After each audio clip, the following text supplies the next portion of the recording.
Nti omwana okuva awaka ebeeranga a blessing. Oh yeah. Okitegeera nti ye awulira ayina omugugu gwe yeetikkudde. Kati ogwo omumwa one less mouth to feed.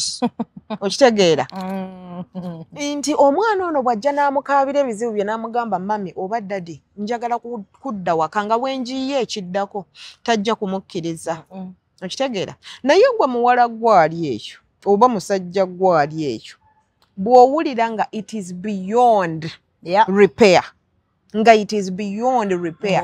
It is life threatening. There is always a way out. True. If your parents are not willing to receive you back, you have just that one friend asobola okuhousinga for just one week. Mu week ey'emu Katonda abaakuwadde ekiddako. Okitegeera mu kifo ky'okubeera mu mbeera egenda first of all embeera ezo it kills your self-esteem. Nti ogenda okutuuka okugivaamu nga during you cannot stand before anyone. Nga weerabanga omuntu eyalemwa, weerabanga omuntu atasobola kwagalwa. Kati olaba domestic violence is not only about battering people. During eriyo omusajja oba omukazi ayinza okukuvumira mu bufumbo. Emotionally, nakutwacharinga emotionally. N'olabirira nga you're worthless. Yes. Okitegeera n'otuukanga n'abantu be wali olaba nti I am better than this one. Ng'olaba they are better than you. Those words ring through. Yes. Okitegeera ebintu byakyuka. Olaba oyo muto. Emyaka 5 muto. Naye extra residence Jesus makutusako. Luseke nyama nyama kwa sente weyagala edition. We are each and pan your like. I know what's up can pan your like. Them going think we say. Kumina Saturday sema kumi bila bili mwekano. Kuyeye extra parking isi pesi. Okuingira hami tuwala bili. Meza ya milioni bili. So kumina peso regulonga tukula wo. Ebyo kuyane ebyo kunyasawa bila zejiro. Itandiko kumuna amameza. Katana bayimbe abaluseke nyamu nyama kola sente weyagala edition. Betedwa musente. Bileya kasuku live. Niya ya extra. We are wine, we are wine, we are wine.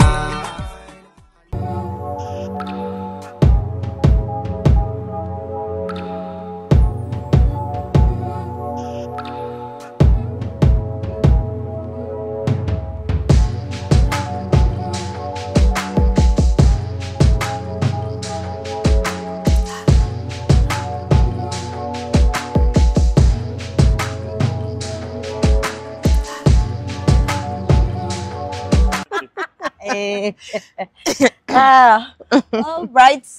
Hi, lovelies. Welcome to my YouTube channel, Dorina Sasira Eranga Banange. Thank you so much for watching, subscribing, liking, sharing, commenting. Biona. Yeah, to see my bambi. So whenever we see comments, natugamba kali tujja abamugabagamba mukomyewo mu channel yo sa komyewo, and she's all weekendish. I'm serious. So what is the day today? Today is Saturday. Today is Saturday. Umenyi obadde twalabana ku ssomero. You lost that one. Hey, wangambye weekend weewuunya bwe. Like yes, it's nice. I love that look. Thank you. Today is Saturday. Today is Saturday. Otherwise, how are you? I'm okay. How are you? Bulungi. You're looking good now. Thank you so much. Like, you're looking good too. And this one. Ha, jubisa. David. Nze no simanyi kujubisa.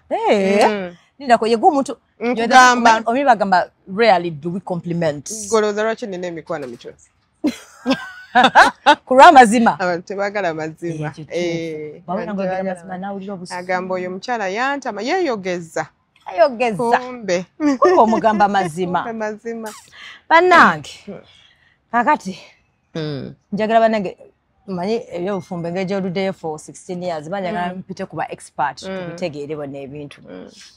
Of course, the question of like often is asking what happens after marriage. You date someone for long, the moment you put a ring, something happens. But then in my head, I'm like, echo bufumbo, kuleka echemyaka, like, ogena bufumbo, is that particular, bomanyi bagamba nti wachiri bobera omuto, omwana omuto, wachiri gena bufumbo, omusajja yaberenga mukulu kugwe, obujja kukola.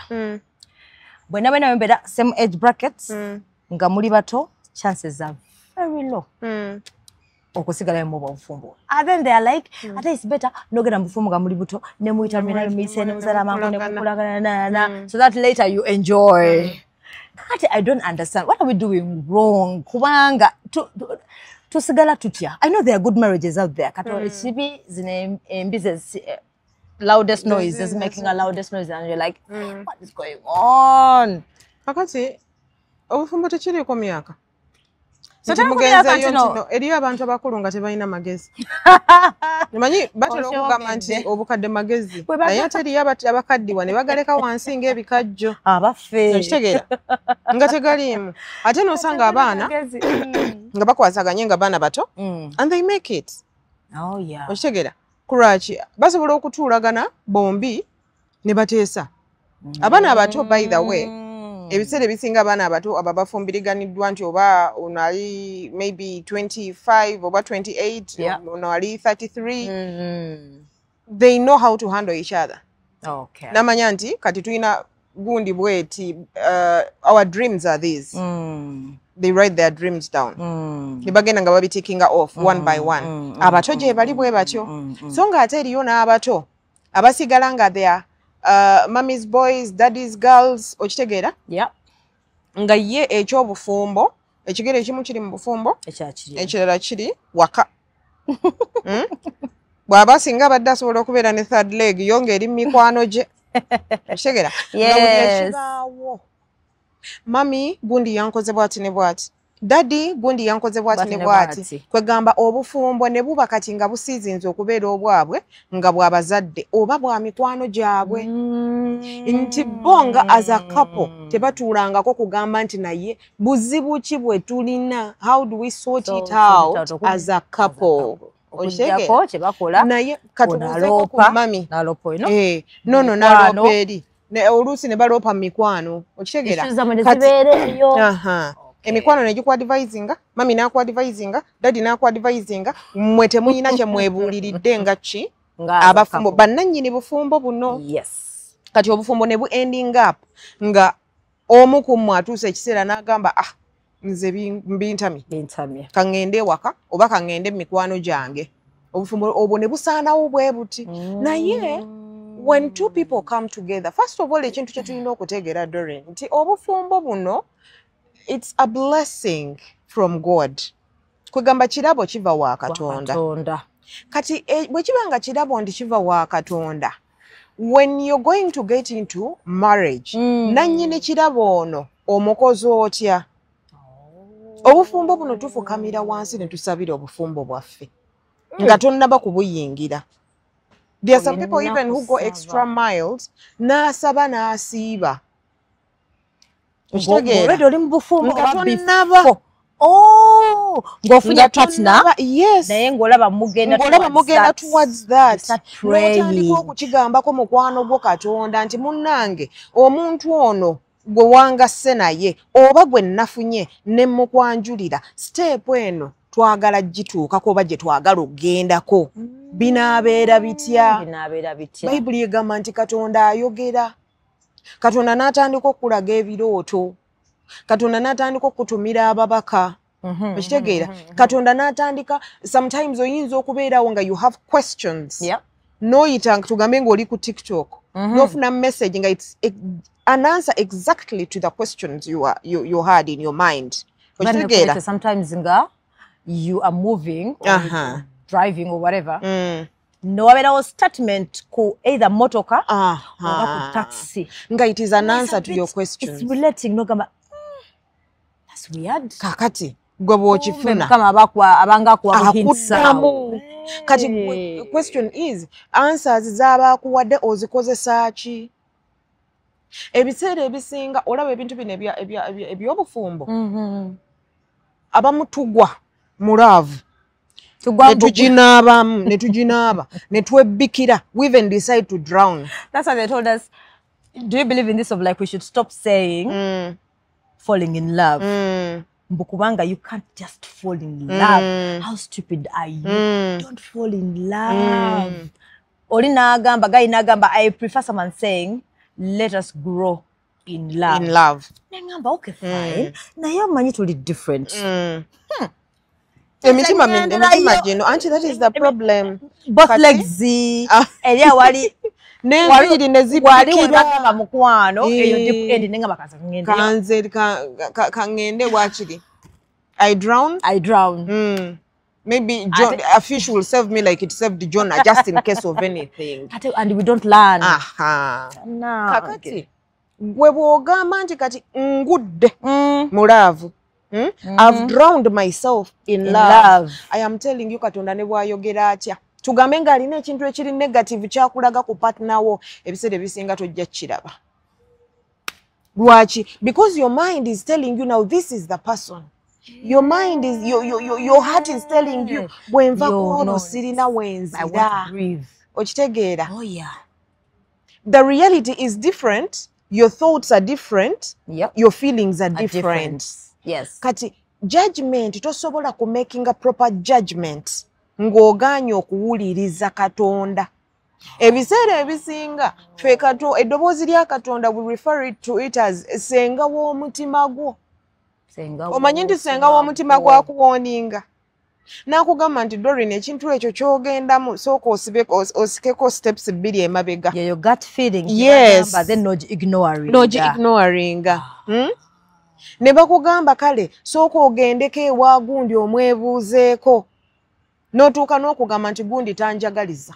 Kituufu. N'otuuka okugenda ku mukolo gw'embaga bwe mubanga mugukoze oba okwanjula oba okukyala or any other function nga mikwano gye egisinga ogikyaye. Kubanga ogamba tegikola ki? Tegikuyamba. Then when you get into the actual thing called marriage, n'otandika okulaba ebintu ebyakuwooningibwako. N'otandika okugamba singa kati ekigambo singa ne kifuuka mukwano gwo. Kituufu. Singa oyo atera kujja luvannyuma. Then oluusi n'otya okudda ewa mukyala mwesigwa kubanga munyiigira. Otya okuddayo omwebuuzeeko nti kati nkoze ntya. Okitegeera? Ekintu kye tulina okumanya Doreen nti obufumbo buno it's a partnership between two people. True. Before even your matron, your best man, your best friend, your mother, your father, your sister and brother come in. Yeah. It is between you, a woman and a man that made a decision to start a home together. Yeah. Kitegeera? Inti kale tugambe nti you've beaten all odds. Yeah. Ne mugamba nti kati tusazeewo katubeere ffenna. Kitegeera? Ebizibu bijja. Enkuba etonnya mu bufumbo dodo. Ate nno n'etonnyera ddala. Erawo okukya. Amazzi n'erekerawo okutonnya amazzi. Oluusi n'etonnya omuzira oguluma. Nga gukuba omanyi wali ozanyiddeko mu nkuba erimu omuzira. Gukuba kalinga ng'akayinja. N'owulira nga bikulumye. Okitegeera? Y'enkuba oluusi ebeera mu bufumbo. Naye enkuba eno bw'etandika okutonnya n'ekusanga ebweru. Okitegeera? Ebisumuluzo by'ennyumba tobirina, ekusanze bweru, ogamba otya?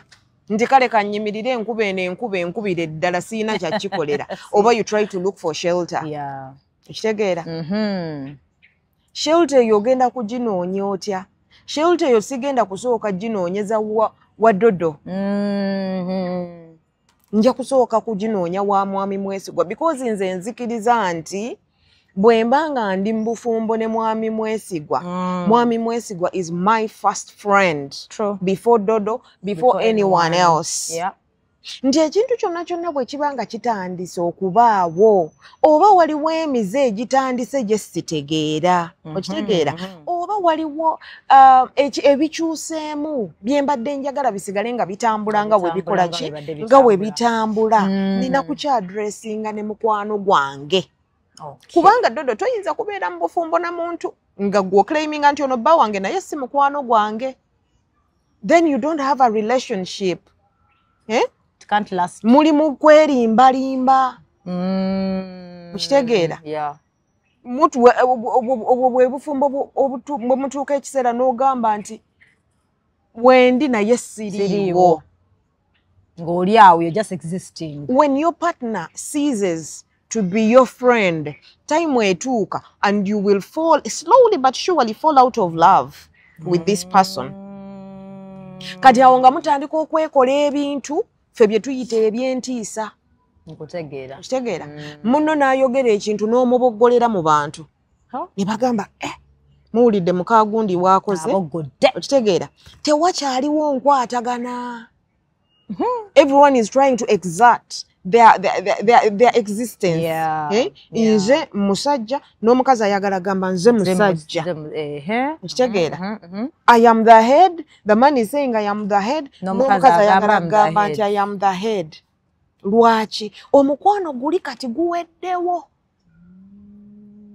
Gwoyingidde mu relationship n'omuntu n'omusajja oba oyingidde mu relationship n'omukazi, but you have not created a friendship with this person. Nope, you haven't. Kitegeera? Yep. Nti ne bw'onoobeerawo Doreen ne bakugamba nti omanyi taata w'abaana emmotoka emukubidde wali oba kibadde kizunga ki? Nkitegeera. Nga tolina remote kinoonya okundeetera ebizibu kati ku ssente z'abaana kwe tugenda okutuula nti tukijjanjabe.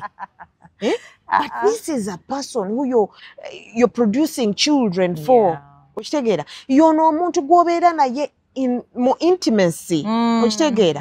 Y'ono omuntu gwe washaringa nayo bond. Gwe washaringa naye bond esinga ku bonds ze wali osharinze n'abantu abalala. Kati right now afuuse kizunga. Kizungira wa kizungira ku kikoya kitama. Temugezezaako ku keepinga kiri ekyabagatta. Kati then we wake up in the morning ne tu preachinga obufumbo geyena. Bufumbo komera. Obufumbo komera. And you're like, I have a feeling there's something good about bufumbo, but all the time chibi. Bufumbo. Anti kati obufumbo wobuyingira n'empingu. Bukufuukira komera. Obuyingidde ekigere kimu mu ekiri oba nteekeyo ekigere kyangu bankijjeyo. Sibyekakasa. Oba ngende olina empingu. Okitegeera? Ntegeera. Obuyingidde tuli sure. Kakati munno ne bw'anaakola akalungi nti agezeeko okukusanyusa. Obwongo bwo bujja kugamba kikyazzaako. Okitegeera? You always be thinking about the worst. True. Manyi kino akikoze naye alabika alina akabi kamplaningira. Bwe natuuka nga takyaswala kulya waka. Okitegeera? Anjagaza ki?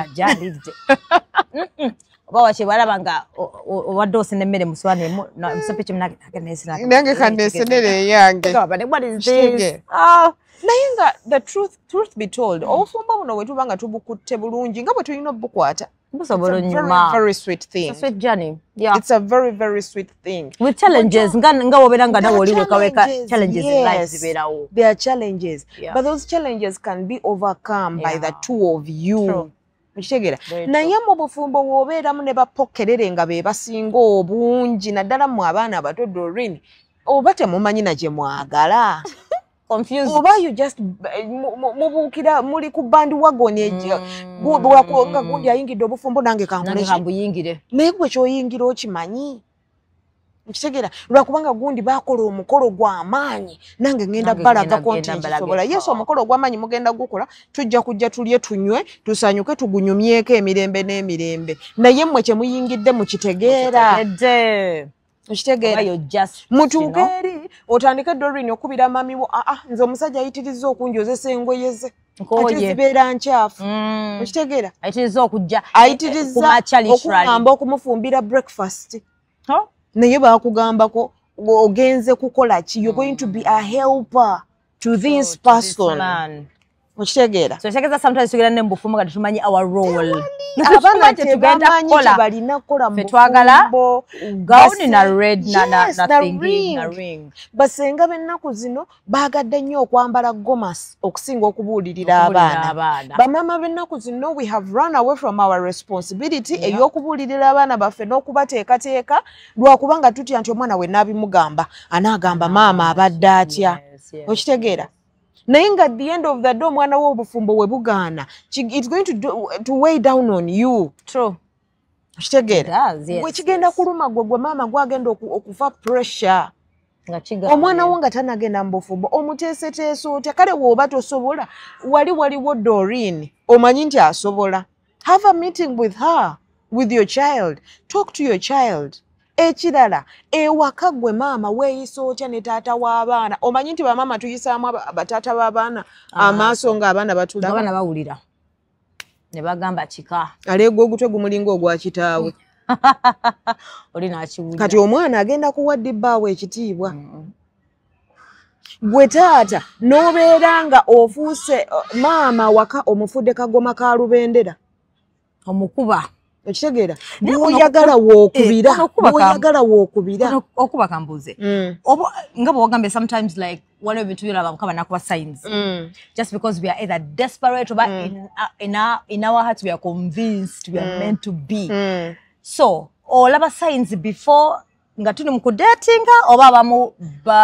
baby sweet nice then true colors come out later because some men get shocked nga bakazi bawe babakubira gaba omukazi yankubira ndenga baba provoke zagaba omukazi yali sweet baba gwa provoke the problem is so I don't know signs always bera wano mu dating yes the problem we don't pay attention to detail I think so nange nagamba during omuntu omukubi era abaako kali akayitamu obwongo ne bukugamba nnono tagenda kumbeerera mwangu I think yeah you're but right because bw'olina mission yo gy'oliko n'ogambe newe kankireke alabika akikoze mu nsobi omuntu omukubi Doreen omuntu omuvumi muyinza okuba nga muli out you're having a drink or you're having a meal n'okola ensobi n'akuboggolera ekitegeera n'akuvuma ekigambo bwe kiti n'omutunuulira bw'oti n'ogamba kati ono oba mmukolera eki naye n'okyovalookinga n'okivaako n'ogamba bambi kirabika ali stressed omanyi nti ffe kennyini ffe to encouraging abusive partners to continue abusing us by giving them second chances we give them second chances ate tubawolereza bambi alabika teyagenderedde kambi abadde stress teyagenderedde yabadde stress kati n'otandika okunoonyereza n'ebintu ebimu stressinga bambi alabika ku mulimu bamustressinze nga kumbe bw'atyo alina mukwano gwe oli atera okumustress n'okubira ne mukwano gwe n'otandika n'okuyombesa ne mukwano gwe omwami wange mukwate bulungi mukyala wange mukwate bulungi agenda okomawe waka ng'omustressinze okitegeera naye ono omwami we ye muvumi omwami we ye mukubi mukyala we ye muvumi mukyala we ye mukubi you're not addressing the issue okitegeera you're looking at what doesn't concern you kati omuze guno gugenda gukula mugenda okutuuka ku myaka maama we gye yakubirangako taatawo nga nawe otandise okukuba bbaawo maama we gye yakubirangako ekitegeera naye nga butandika mpola mpola bwatandika nakuboggola bwe mwava mu kuboggola ne mudda mu kuvuma bwe mwava mu kuvuma n'atandika okgalula n'asirika nze waliwo omuntu nakwatako bw'ati yaŋŋamba ku kisenge nti omuntu kasita akuboggolera semberayo sayidi eri bw'agalulwa omukono ne waba nga takkubye siba ensawo zo obere ku get set omukono we guva mu kugalula at one point ne gukka wansi ne we guba nga tegukukutteeko fuluma ennyumba tolinda kinaddako lwaki Doreen abaana bafa abaana bafa eriyo omukyala gwe nasomako baali bamuyita Osinach Omunigeria eyali omuyimbi ono muyimbi yafa last year yafa I think it was last year omukazi yagumira an abusive husband nange nalaba the story I couldn't believe kitegeera nga jayimba na smiling mbuno nga Lucy azibikisa with makeup okitegeera ngamba no way bas sister we n'agezaako okumukonfrontinga n'agamba sister we nti ekyokwawukana Katonda takola ki kyawandiikibwawo mu Bible nti Katonda ayagala na abusive partner. Thank you. Okitegeera kyawandiikibwawo mu Bible nti guma paka bw'olifa. You know? Olesa abaana bo but you have an opportunity of walking away. Yeah. Okitegeera you have an opportunity of talking to someone. You have an opportunity of making things right. Okitegeera gwe omusajja ali eyo omukazi akuvuma. Kubanga eriyo abakazi bannalukalala Doreen bavuma naye nalukalala teri yamukuwasiza Guwakera kulaba n'omulondayo n'omuwasa. Nalukalala ono nga tonnamuwasa ayina okuba nga yakuvumangako. Naye n'ogamba waayi kabebi kange kenjagala. Webale. Ebisigadde njagala lwakokale bannange tubitereezaamu. Kayonjo kaje ne katereeza lwako banne kakambwe. Kati ofunya nalukalalawo omutadde ewaka. Akufuukidde nalukalala ku makya ku lanchi ku kyeggulo nalukalalawo. Okitegeera? Oba ku mulimu wuyo yatuuse. Akutuusizza ku point mu abasajja gye mugamba nti antuusizza ku that point nti I can't take it anymore. Ngenda muwutula. Okuba waaki? Okuba waaki? Wakamulaba nti nalukalala. Bw'aba akunyizizza nnyo Doreen nze ntera kugamba abantu. Tambula muviire genda. Muviire. True.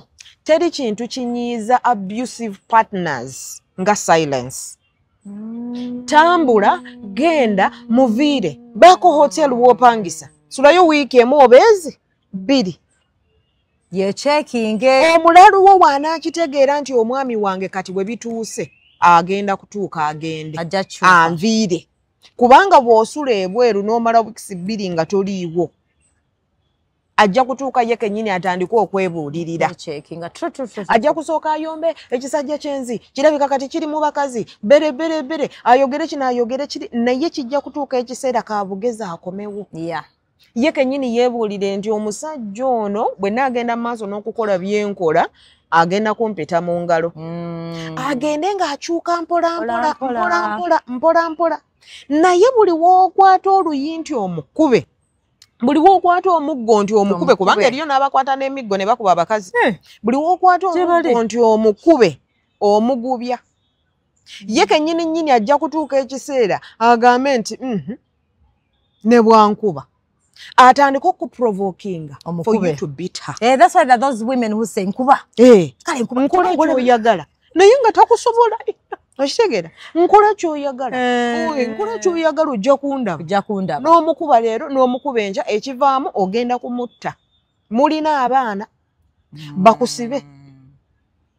Gabeera bagayita mayisa the rest of your life. Kitegeera bakusibye mmadda ossa omuntu. Naye ng'ate kino it is something that you could avoid. Gwe omukazi onyiize oggyeyo flying pan ogikubye omusajja ku mutwe. Doreen ennaku zino abantu balina obulamu butono. I know. Nti omuntu ogenda kumukuba ku mutwe nga mu buto bwe yavaako waggulu ku mmeeza n'agwa. Ne bw'abaako akantu akasootinga ku mutwe oba akakulootinga. Naye ng'abadde alivinga nako mu ngeri ye. Bw'ogyeri seppiki yo ba flying pan ogikubye awali akantu ako agudde wali osse taata w'abaana bo. Kyekiddako ng'otandika okaabira abantu bannange obusungu kye bunkoze bannange netidde taata w'abaana bange bannange munsaasire naye abaana bakitegedde nti maama ye yattaani oba taata ye yattaani bagenda kukula nga bakulaba batya kubanga Katonda agenda kuwangaaza ojja kubeerawo okitegeera naye abaana bagenda kuba kifaananyi ki kye mubalaga. And you're bickering, it is a family of either you're battering each other or you're bickering. What kind of wife or husband is this child going to make? Remember they imitate. It's okay. Doreen kyogenda okuba ewa bbaawo maama wo kye yali ewa taatawo. Ebiseera ebisinga disrespect gye wali olaba nawe gy'ojja okukwalira. You're going to reproduce that. Nange. Naye ebintu bino by the way ebintu bino biri very simple Doreen. Papa bicomplicating. Nze bwentula wansi n'enjogera n'omwami wange namugamba naye munnange kana akantu okakola naye sikaagala. Omwami yenna alimu amagezi Doreen. Ng'agamba nti nawasa kiroozi kyange. Ekikazi kyange nkyagala. Omuntu akwagala Doreen takulumya. Omuntu gw'oyagala tokola bimulumya. Era bw'ona omugamba nti munnaye kano okakola naye sikaagala. Omusajja yenna omugezi. Abasajja abamu tebamanyi kugamba sorry. But they apologize in their own ways. Omwajja kugamba I am very sorry sigenda kiddamu. Omulala ajja agenda afuna akasente akugambe nti kale kakubeeremu but he is apologizing. Okitegeera? omulala agenda akushopingire but he's apologizing. Awo otegeera nti omusajja wange yategedde nti ekintu kino kikyamu era nzikiriza nti tagenda kukiddamu. Kitegeera n'abakazi kyekimu gw'omusajja tuuza mukazi wo kubanga bwe mwasalawo ne muttira ekyama ne mugamba nti kati katukola amaka. That means waliwo bondi ebagatta. Bondi eyo esobola okuba yamba okusortinga issues that you feel cannot be sorted. Okitegeera otuule ne munno omugambe nti munnange kino ekintu tekirina gye kitutwala mu maaso. Naye gwodde ku mukulu munno okube ng'akuba omwana omuto. Omusuubira kukola ki? Kubanga Doreen eriyo abakazi abamu omusajja amukuba wano oluyi n'asirika. Okitegeera bw'aba akuyambye n'akulinda ne weebaka n'anoonya ekintu eky'amaanyi kyonna ky'asobola okukozesa n'akikuba. Naye obwongo tebumugamba nti omuntu ono ayeebase bw'omukuba ogenda mukanga, bw'omukanga ogenda kanga omutima w'ogukanga asobola okuyitirayo. Maloli wabiraba is it last year oba ali this year wabali bayomba babyali biki yategera ntono ayenda atetinga takyamufaako bayomba yamulinda yeebase n'abusala naye byabirowoozaako amaze bikola. Then owulira abasajja bagamba bwe nnyumba bwa nenkomawo ne mulaba ng'asirise nanoonya akambe wekali nange nga nkatereka wansi wa piro nagamba naye obufumbo kyobwo bwobera ku bunkenke eva. What is that? Nze ndowooza si mu bubi. Eriyo obufumbo obumu abantu bwe batandyesibyemu. By the way, ng'olaba kiganye n'olaba nti kiganye. Kite? Banayogera biki? Banayogera biki? Abantu bansesa. Buli w'otunulira public, you're not going to move on. You never be happy even. You never live your life, you never be happy. Ekyamazima Doreen ng'oli n'omusajja, but that man wasn't meant to be yours. Mugenda kunenengana paka kwetta. Ng'olebera nga eva musikamigwa noga something is not right. Yes. Muleka agende nawe genda ojja kufuna owuwo naye afuna owuwe. Ate mubeere happy musigale nga munyumya n'okunyumya nti naye gundi wampisa bubi.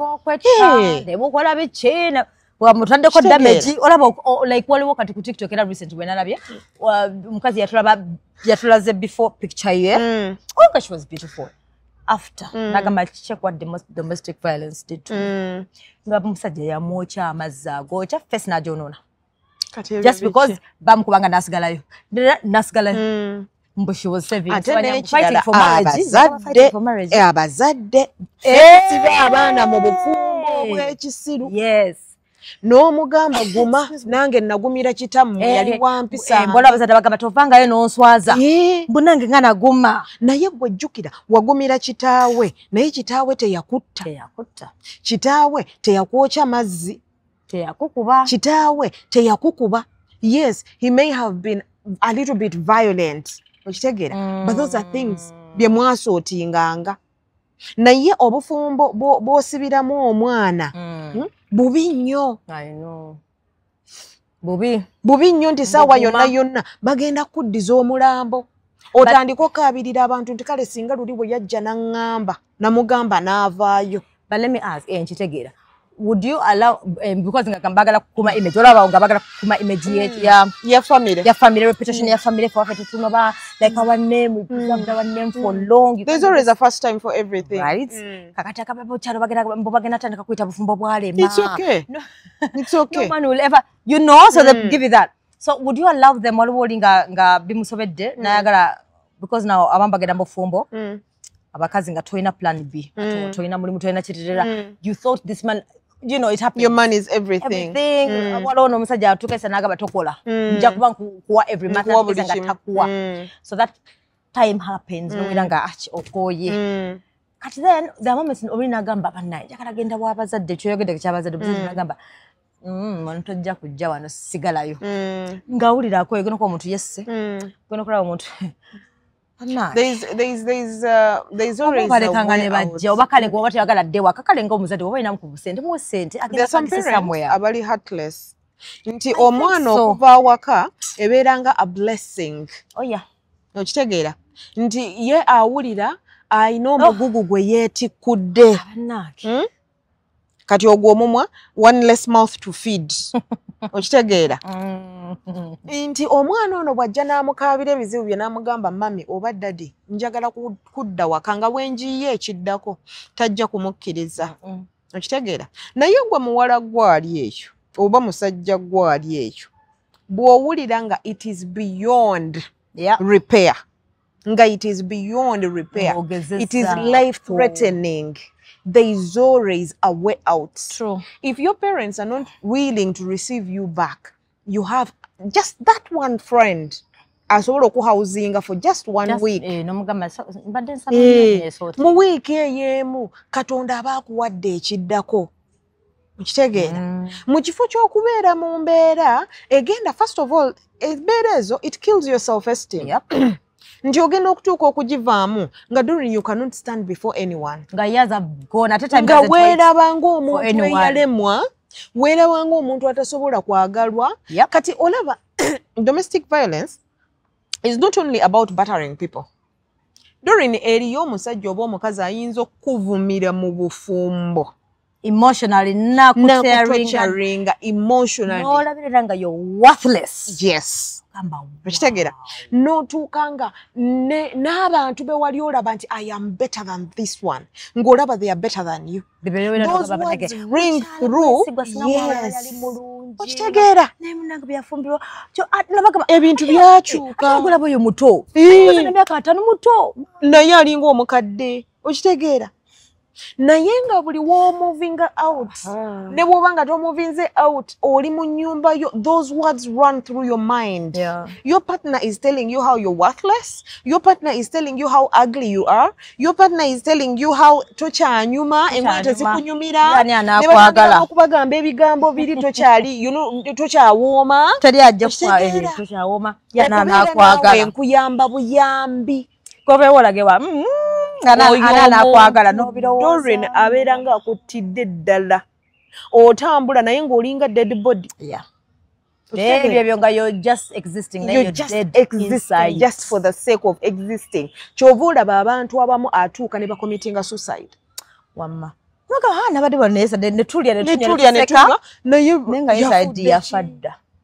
Okitegeera kyova olaba batugamba nnyo check on your friends. Genuinely omuntu wakubira essimu mubuuze are you okay, like for real are you okay? Find out what is happening in people's lives. People are going through a lot. Okitegeera ate kankubire Doreen bw'obanga n'emikwano gyo there are some jokes that are expensive. The husband is killing her back home or the wife is killing him back home olw'ebigambo byayogera n'atuuka n'atuula naawe n'ojokinga innocently n'omugamba naye gundi agaviiri ago ennaku zino oba okola gaaki. This is a person who is killed already. Kati gwe omuziika obwongo ne bumugamba ne Doreen waakyogeredde kirabika kituufu. N'atandika naye kwennyini okwejjamu kwegamba ng'omuntu bw'anejjamu obwesigwa nti she no longer trust herself. Kati nga n'otuuka n'otandika okulaba performance ku mulimu egudde batuuse okumugoba ku mulimu.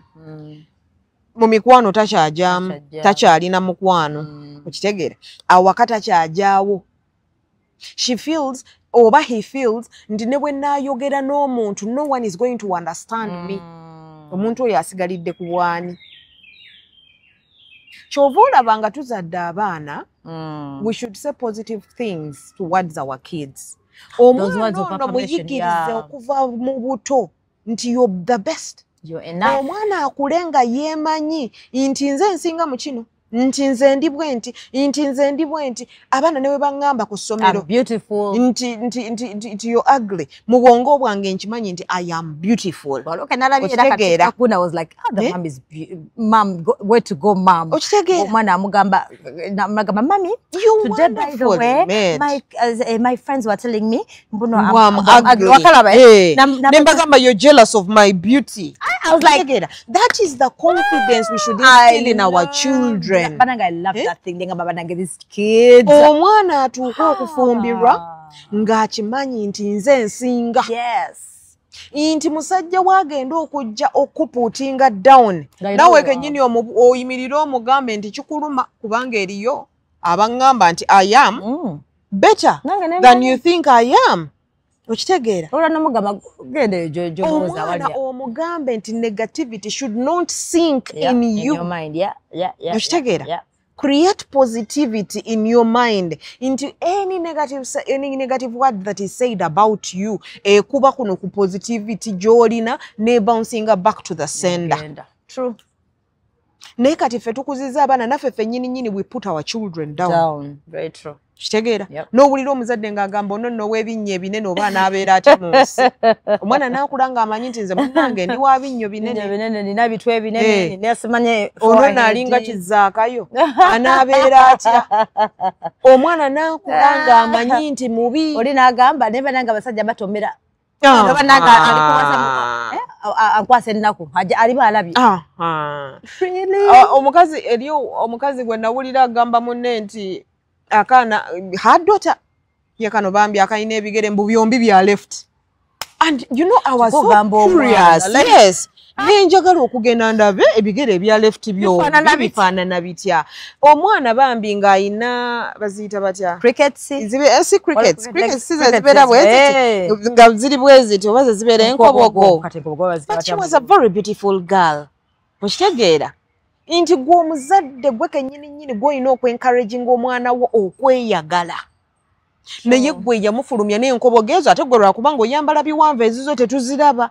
Gwe kennyini nnyini gwatandise omupuutinga down. Kitegeera? Kati omwana ono wayingira amaka nga bbaawe y'omu ku bantu abapuutinga abantu down. They are going to kill this person. Yep. You're right actually. They are going to kill this person. They love projecting. Kituufu. Kati fe abazadde bwe tutayagale baana baffe ani agenda okubatwagalira? Because at the end of the day asigala nga mwana wo. Yep, asigala mwana wo. Gwe omusajja akedde ku makya okuwasa omwana w'omuntu oba gwe omukazi akedde ku makya n'ofumbirwa omwana w'omuntu bw'otamwagale ani agenda okwagalira bbaawo? Ani agenda okwagalira mukazi wo? Kubanga mugamba wali mu church nga babagatta nti gwe nnonzeeyo mu bangi. Yono. Nti otambudde n'olaba ono n'ogamba ono yasingayo gwe ntwala. Kati ekimuli ekisingayo bw'oba ogambye nti kati kino kye nnoze lwaki okikkiriza okuwotoka?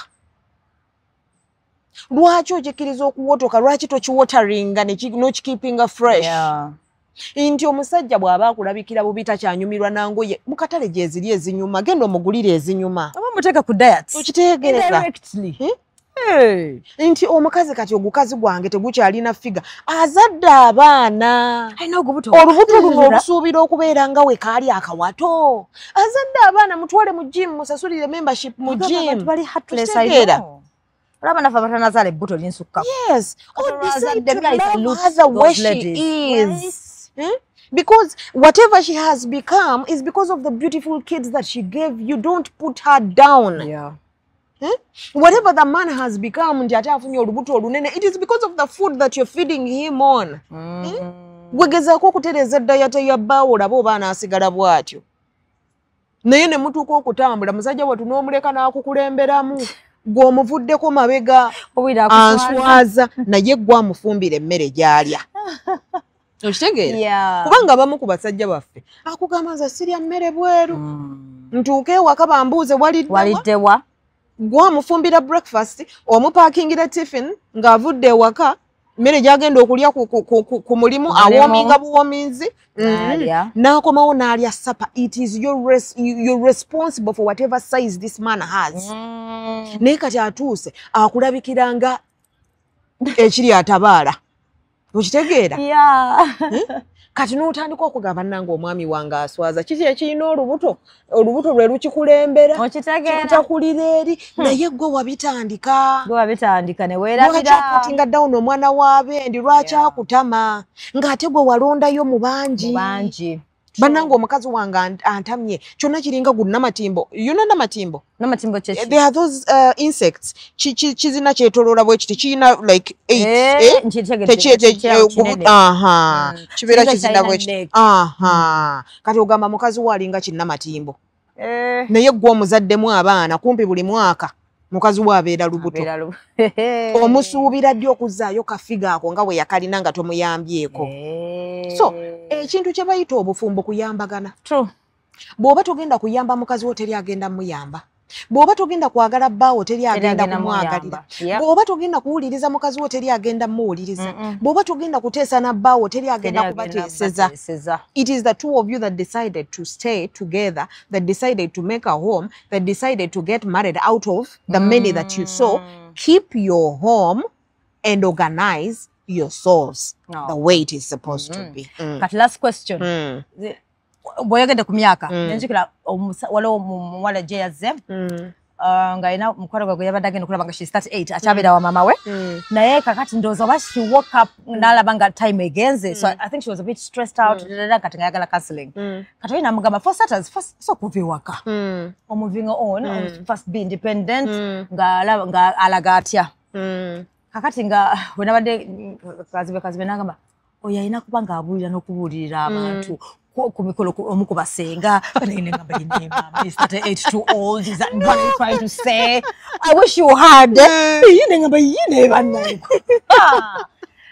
ngamba chichecho katimisa chachana busobola ngamba nawe that yayina to motivation ngamba banange omusajja mukate boti banange Ashile no chikabu nemugamba nedda you know like in my head I'm like so nengamba oyo watuka sana kukweka emyaka bayi no obuzibu abagenda kwako olusi gituuka ne givaayo ngajire ku face gituuka ne givaayo naye but what do you think like kubanga nagamba mbuye bwagamba omuntu ntino kyabeera wabazadde nenga wabazadde mistake kyakola abamu ate abaana nze oluusi nenya abazadde kubanga abaana bano tukula tubagamba you're not supposed to leave home unless omusajja wazze n'akujjawa wanewaka omusajja azze n'akyala waakiri bw'akyala osobola okugenda nemukola amaka naye ng'omusajja takujja wano maama ekisenge ekyo kikyaliwo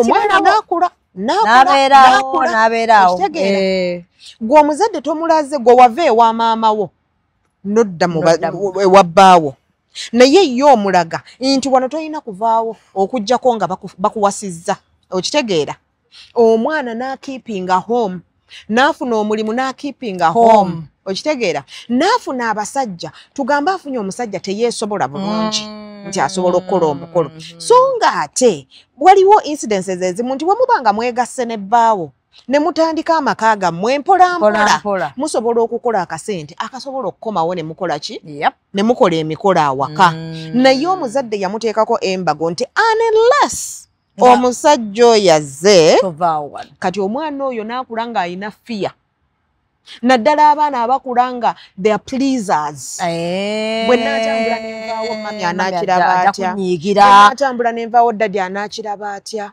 okitegeera mukazi wattu n'asigala ewaka nakwegamba becoming the talk of her friends becoming the talk of her workmates of everyone n'abasajja abamu n'asigala omugamba 35 ali waka ne batandika n'okugamba alabika aliko ekikyamu bwe nti bagamba mbulisooka kwedevelopinga ate oli wa mami kale obeera ewa mami abazadde tubeera kubanga nze n'ensobi yonna nze ngiwateeka ku bazadde ffe okitegeera kale omwana mugambe nti awaka olinawo ekisenge naye nkuwadde emyaka gyo egi oba ebiri tandika okugula ebintu byogenda nabyo mu kazigoko ng'obiteeka muno mu kisenge nti bw'osenguka sengula akazigoko ogende so si nti oyina okubeera wano paka last nti omwana ne waalwe bweru masimu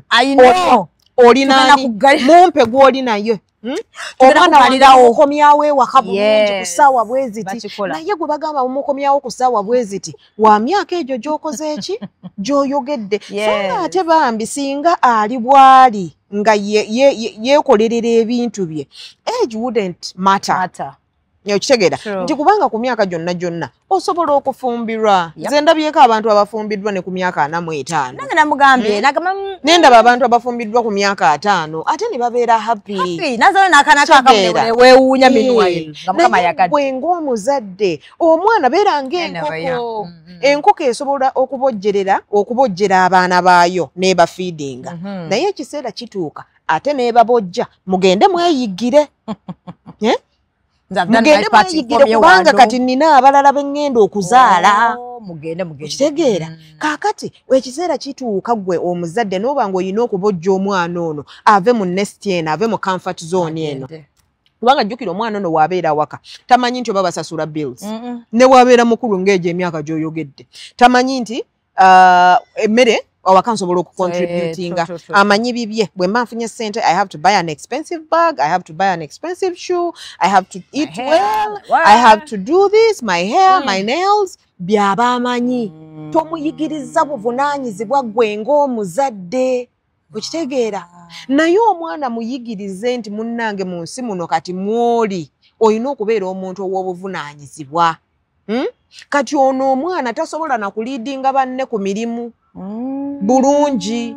Okitegeera bwana aliidinga abali mu bufumbo ajja kulaba nga bba bamuyisaamu amaaso. Okitegeera abeera ne complex eyo bambeerako. Lwaki bwe mbagamba okukola kino tebakikola. Okitegeera naye gwe omuzadde toteeseteese mwana wo bulungi. Toteeseteese waakiri abazadde abamu kye bakola Dori naakwata ssente za mwaka ng'ogwo nagenda nakupangisiriza apartment nakuwa entandikwa. Okitegeera nakuwa entandikwa nakugamba kaakati gula ebintu ng'oteeka muno gula ebintu ng'oteeka wano ewange nkuwadde emyezi egi 3 ng'okoze eki si mu bubi naye oyina okuyiga nti omuntu you spread your wings. Okitegeera you spread your wings and fly out. Okitegeera that time has to come, everyone has to fly out. Naye kati beeba abantu b'owulira nti awezezza emyaka 45 akyali mu bazadde be. Omuntu n'atuuka n'agamba n'okugamba n'akudiscouraginga togenda mu bintu ebyo eby'obufumbo si birungi. Wawulidde kyatuuse ku gundi yabeera amanyi story ya buli omu avudde mu bufumbo yabeera with the negative part of it. Kati ate gwe omuzadde omwana wo n'atuuka n'akutama lwaki tava waka naye nga gwe wakola ensobi. You've groomed her or him badly. Beeba abaana b'osanga nti ne waaba ng'avuddewo n'agenda n'afuna omwana w'abandi n'amuteeka mu maka eva ajja kudduka akomenga weewaka. Omanyi mami banfumbidde kyayi nga tekuliiko mudalasini nga gwe wakolanga. Tasobola gamba mukyala we nti nze kyayi mudalasini ampoomera. Ennaku zino ojja nnyo leeti ate katubadde maze ennaku meka tokoma okumya okumakya ofuluma nakubera mama nagamba mami onangambako ambuuza omukyala ambuuza mbuva ate munnange eriyo bannange naye olaba ebintu bino these things that are happening fault yaffe abazadde. Okitegeera era still by the way muzadde fault yaffe abazadde kubanga omwana unless nga waliwo obuzibu nti balwanye ne beekuba ne beeyuzayuza omwana n'akomawo awaka it is my responsibility to protect my child against that person. Okitegeera naye emmere tewoomye tebambugumiza nakomyosa munana nze nzijukira one time eriyo a friend of mine nga twakava ku campus yalina boyfriend we ne bakola amaka nga tumaliriza campus. Kaakati ankubira essimu aŋŋamba ba relatives b'omulenzi bajja ewaka. Kati we bajja ewaka ne batandika omugamba gundi nga tomutereddeeko kawogo. Kati yaŋŋamba nabasiikidde amagi nteekako omugaati nenkola kino na kino naye baŋŋambye nabadde nyina okuwaata muwogo ku makya ate muganda waabwe alya muwogo ng'ali fresh lwaki tewamutereddeko kawogo. Okitegeera ne mubuuza boyfriend we yakikugambye nangamba tabirinaako na buzibu muwogo waaba waali tumulya bw'aba taliiwo tuli ekyo ekiriwo naye bali nga bamutaddeko ki bamutaddeko akazito. Kakati ba relatives mujje nja muyita nonsense wammwe mu maka g'abannammwe nammwe abazadde abalowooza nti mwagala nnyo mujje failures zammwe mu maka g'abaana bammwe lwaki omanyi Doreen nti nze what I failed to do in my marriage I will want it done in my child's marriage neningiriza n'okulingiriza akugulira kino akuwa kino kubanga nze saabifuna ewange kati ntadde omwana w'abendi ku pressure abikolera owange omwana wange kitegeera bulina jakateneze zino lina kata akyali muzino kateneze zino no ffe tumanyi engeri gye tubajetingamu ebintu byaffe bisono nga simukwafu bulungi omukazi n'agamba gyakatonda twabadde nakamu n'emicungwa egi bwe twabikamudde byakoze juice oyo kati n'agamba omwana wange omugize enjala omulumya enjala omwana ng'aluddewo okulya banyazaala mubeereeko ewammwe nawe mwe basazaala mubeereeko ewammwe kakati muwe nga tofukamidde naye bajoga gwe ate kati bwe bisanga ffe abalina abasajja batayagala bafukaamirira naye olaba nze kankubire Doreen mu bino ebintu byonna nze bwe mba ndi mukyala wa mwami mwesigwa it is Mwami Mwesigwa's responsibility to protect me. It is Mwami Mwesigwa's responsibility to tell me his do's and don'ts. Nendaba oba bisoboka, bwibanga tebisoboka ne tu finding a middle ground. It is Mwami Mwesigwa's responsibility, much as it is my responsibility to protect my husband against my funny relatives. It is his responsibility to protect me against those funny relatives. Be it his parents, if they are being funny, be it my parents, if they are being funny. Okitegeera kulwaki obufumbo buno bwendimu ne Mwami Mwesigwa bwaffe. Ffe tumanyi entandikwa yaffe, ffe tumanyi we tuli Katonda yamanyi gy'akola ki gy'atutwala. The rest is background noise. Kati it is our responsibility to either increase the volume of the background noise or to shut it down completely. To zip it up completely. Ne tugamba nti kati tetugenda kuwuliriza muntu mulala yenna. Tugenda kwewuliriza ffekka. Ate nze nkubulira Doreen we mwewuliriza. If you shut down the background noise ne mwewuliriza mukola obufumbo obulimu amagezi. Mukola obufumbo obutuufu. Abantu ne batandika okugamba nti abo baalinga bwe bati leero kiki nga you're doing something good ekitabawa amawulire tekibawa amawulire naye kibakolera mmwe ne bagosipinga n'ogamba isoke ne bagosipinga nga tebabimanyi okitegeera ne bagosipinga nga tebabimanyi. But as long as mwejjeko obuvunaanyizibwa the two of you mwejjeko obuvunaanyizibwa bw'obufumbo bwammwe ensi egenda kubategeerera ate ensi bwe bategeerera mugenda kuvuya obufumbo bugenda kusaanawo. That's it. Thank you so much. Nenza bana changes but kale changes mu wadde kiba inlaws nze wange temujja kujjanga.